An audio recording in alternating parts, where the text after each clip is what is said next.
Hello दोस्तों, आज की इस वीडियो में हम लोग संविधान के भाग 2 जो कि नागरिकता से संबंधित है, इसे कवर करने की कोशिश करेंगे। तो हम जानते हैं कि नागरिकता के बारे में जो बातें कही गई हैं वो अनुच्छेद 5 से लेकर 11 तक नागरिकता के बारे में कही गई है। ठीक है, तो हम बारी बारी से सभी अनुच्छेदों को देखेंगे।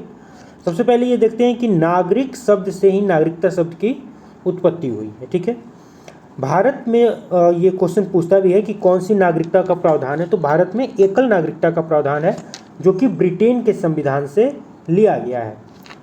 और जब संविधान को अपनाया गया था, यानी कि 26 नवंबर 1949 को जब संविधान को अपनाया गया, तब उस समय भाग 2 में केवल अनुच्छेद 5 से 9 तक को ही शामिल किया गया था। लेकिन जब हमारा संविधान लागू हुआ 26 जनवरी 1950 को, उस समय इसमें अनुच्छेद 10 और 11 को ऐड कर दिया गया। ठीक है, अब देखते हैं अनुच्छेद 5 में कौन कौन सी बातें कही गई हैं। अनुच्छेद 5 के अंतर्गत जो कहा गया है कि संविधान लागू होने पर वह व्यक्ति जो भारत का अस्थायी निवासी है या उसके माता पिता का जन्म भारत में हुआ है या संविधान लागू होने की तिथि से 5 वर्ष पूर्व से वह भारत में रह रहा हो, तो उसे भारत का नागरिक समझा जाएगा। सिंपल सी बातें हैं कि जिस दिन हमारे संविधान को अपनाया गया है, उसे लागू किया गया है, उसके 5 वर्ष पहले से अगर कोई व्यक्ति भारत में रह रहा है तो उसे भारत का नागरिक समझा जाएगा, उसे भारत की नागरिकता दी जाएगी। ठीक है, लेकिन अब हम इसे याद कैसे रखेंगे? तो याद रखने के लिए सिंपल देखिए कि अनुच्छेद 5 यहाँ भी 5 है और इसमें भी कहा गया है कि 5 वर्ष पहले, यहाँ भी 5, यहाँ भी 5। तो इससे ध्यान में रख सकते हैं कि 5 वर्ष पहले से जो रह रहा है वो भारत का नागरिक समझा जाएगा। अब अनुच्छेद 6 में देखते हैं कि क्या है। इसमें ऐसे लोगों को नागरिकता का उल्लेख है जो जुलाई 1948 से पहले पाकिस्तान छोड़कर भारत आ गए। ठीक है, 15 अगस्त 1947 को हमारा देश आज़ाद हुआ। उस समय ये बातें रखी गई कि जुलाई 1948 से पहले जो भी व्यक्ति भारत से पाकिस्तान जाना चाहता है या पाकिस्तान से भारत आना चाहता है, वो अपनी स्वेच्छा से आ सकता है जुलाई 1948 से पहले। तो वैसे लोग जो पहले पाकिस्तान वाले क्षेत्र में रहते थे, लेकिन विभाजन के बाद वो पाकिस्तान छोड़कर भारत में आ गए, तो उन्हें भी भारत का नागरिक समझा जाएगा, उन्हें भी भारत की नागरिकता दी जाएगी। अब देखिए इसे याद कैसे रखेंगे हम लोग। कह रहा है कि पाकिस्तान छोड़कर, 6 से हम देखते हैं कि 6 और इसी से छोड़कर। तो इतना हिंट काफ़ी है ये याद रखने के लिए, ये समझने के लिए कि अनुच्छेद 6 में क्या कहा गया है। तो छोड़कर आने की बात कही गई है। तो कोई भी इंसान हम देखें अगर, तो पाकिस्तान छोड़कर ही भारत आएगा। अभी के हिसाब से भी अगर हम देखें तो कोई भी व्यक्ति हिंदुस्तान छोड़कर पाकिस्तान जाना तो नहीं चाहेगा। पाकिस्तान छोड़कर ही भारत आने की बात कही जा रही है। यानी अनुच्छेद 6 में क्या कहा गया है? पाकिस्तान छोड़कर भारत जो आ गए उनको दी जाने वाली नागरिकता। अब देखते हैं अनुच्छेद 7 में क्या है। अनुच्छेद 7 में कहा गया कि वैसे लोग जो आज़ादी के बाद अपनी स्वेच्छा से, अपनी इच्छा से भारत से पाकिस्तान तो चले गए, लेकिन कुछ ही दिन में उन्हें पाकिस्तान की असलियत पता चली, उन्हें लगने लगा कि पाकिस्तान में उनका गुजारा नहीं हो सकता है, तो वे क्या किए कि जुलाई 1948 से पहले पुनः भारत लौट आए, उन्हें भी भारत की नागरिकता दी जाएगी। यानी इन लोगों ने क्या किया? पहले तो पाकिस्तान गए लेकिन फिर भारत वापस आ गए। यानी जाने के साथ साथ वापस आ गए हो, जाने के साथ साथ वापस भी आ गए, जाने के साथ साथ वापस। सात से हम समझ सकते हैं सात। ठीक है, तो यानी हम समझ सकते हैं कि अनुच्छेद 7 में क्या है। तो ऐसे व्यक्ति जो आज़ादी के बाद अपनी इच्छा से पाकिस्तान गए लेकिन जाने के साथ साथ फिर वापस हिंदुस्तान भी आ गए, तो ऐसे लोगों को भी भारत का नागरिक समझा जाएगा।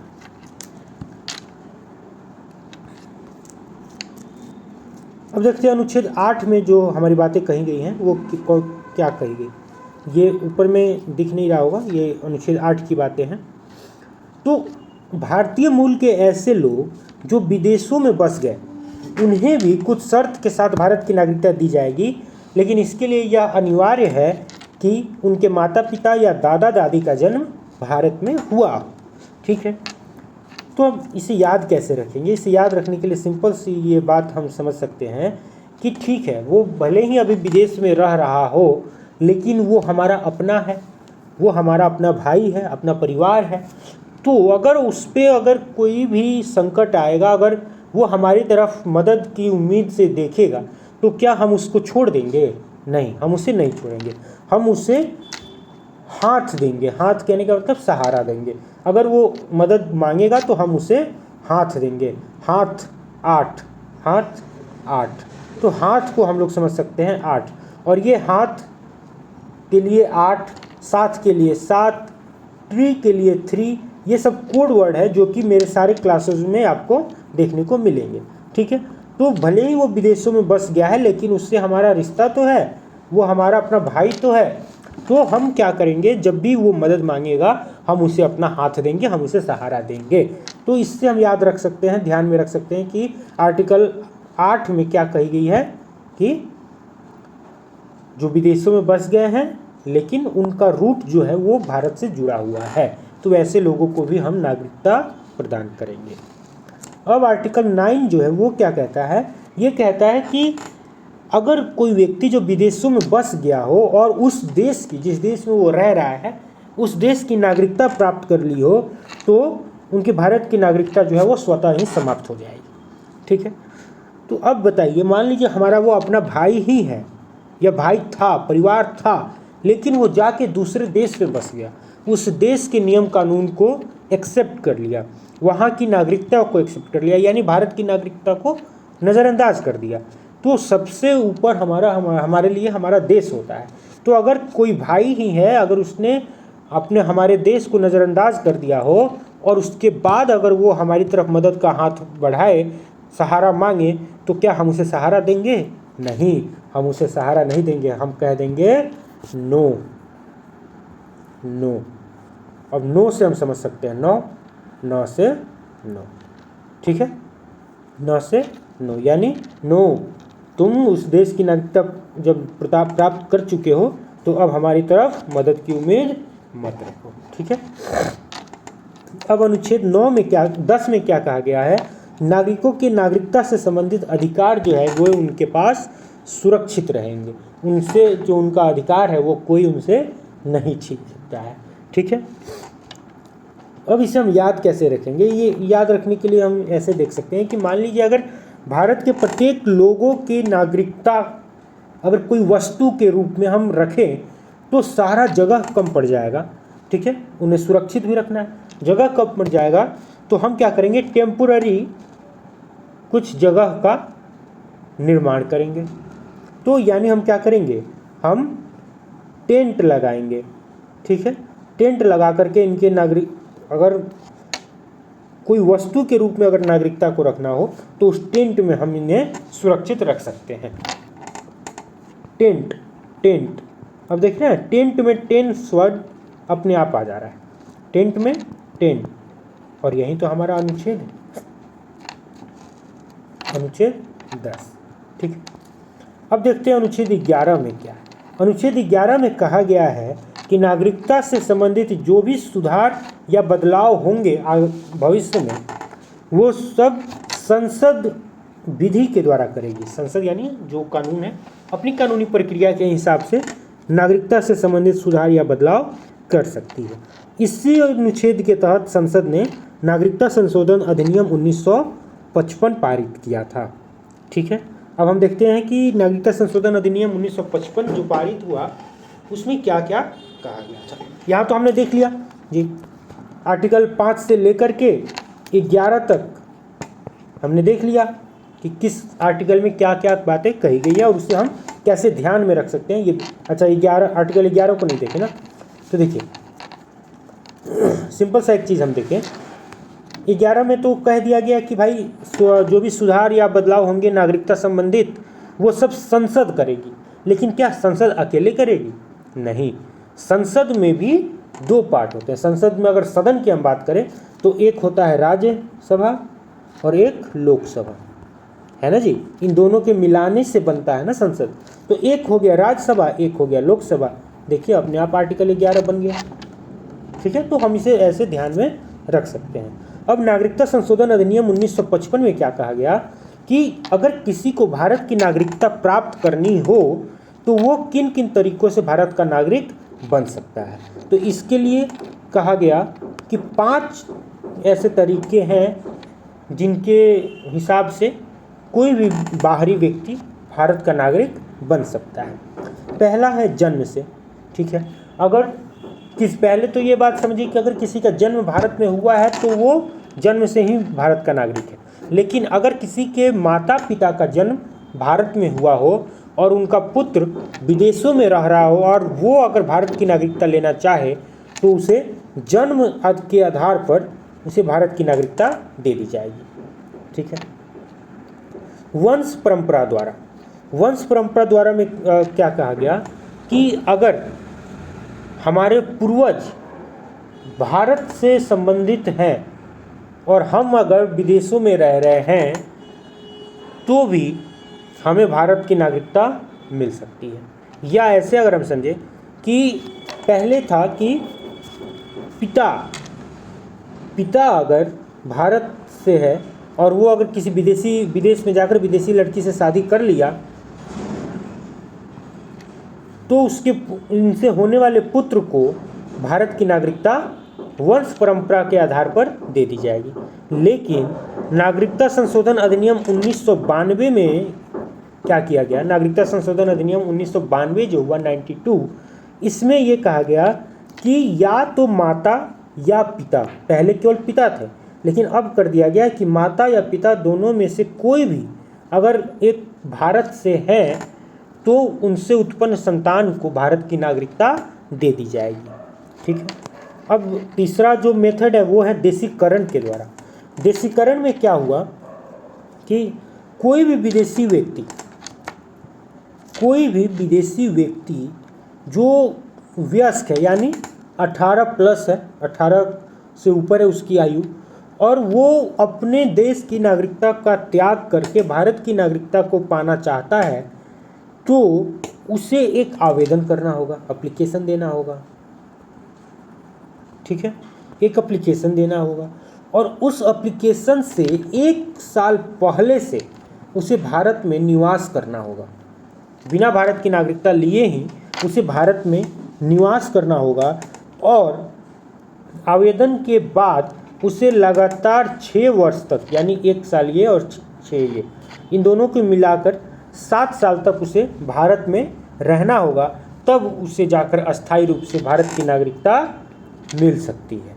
तो ये कैसे मिलेगी, देशीकरण पद्धति के द्वारा। ठीक है, अब देखते हैं आगे कौन कौन सी पद्धति है।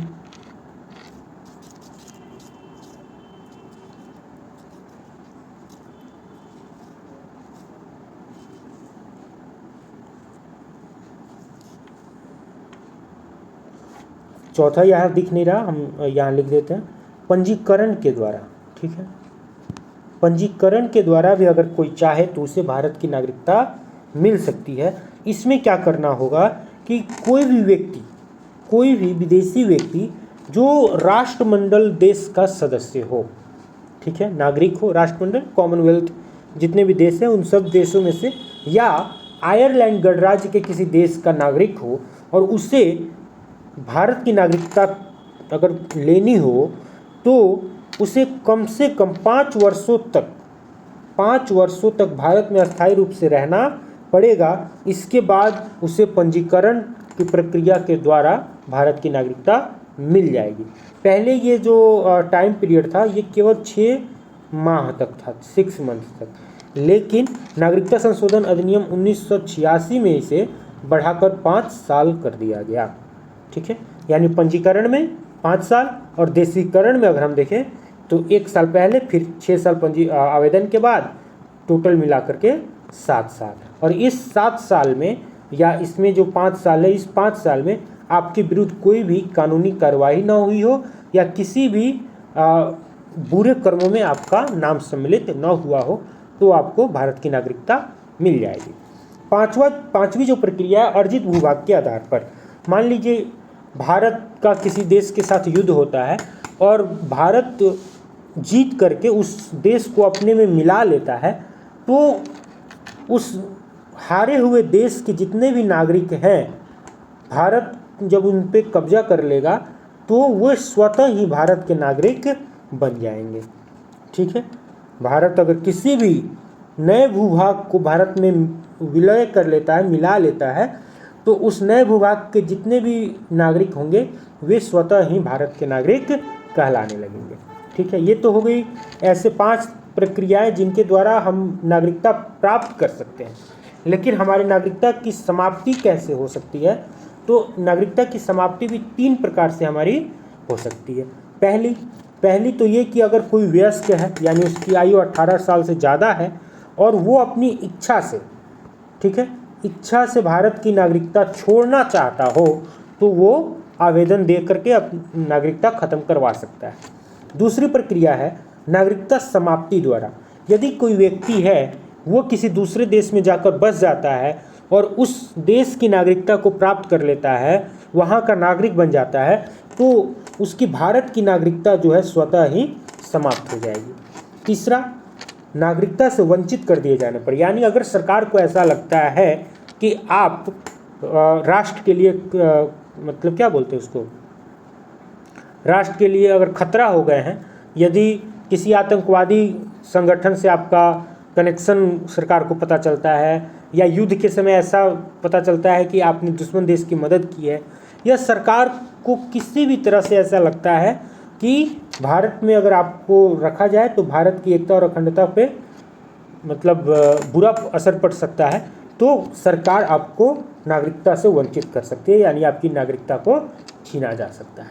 ठीक है, तो ये सारी बातें थी संविधान के भाग 2 के अंतर्गत, जिसमें हमने देखा कि अनुच्छेद 5 से लेकर 11 तक की चर्चा की गई है नागरिकता से संबंधित, नागरिकता प्राप्त करने के 5 तरीके और नागरिकता समाप्ति के 3 तरीके। ठीक है, आने इसके अगले वीडियो में हम देख लेंगे भाग 3, जो कि काफ़ी इम्पोर्टेंट है एग्जाम के पॉइंट्स ऑफ व्यू से, जिसमें मौलिक अधिकार की चर्चा की गई है। तब तक के लिए जय हिंद,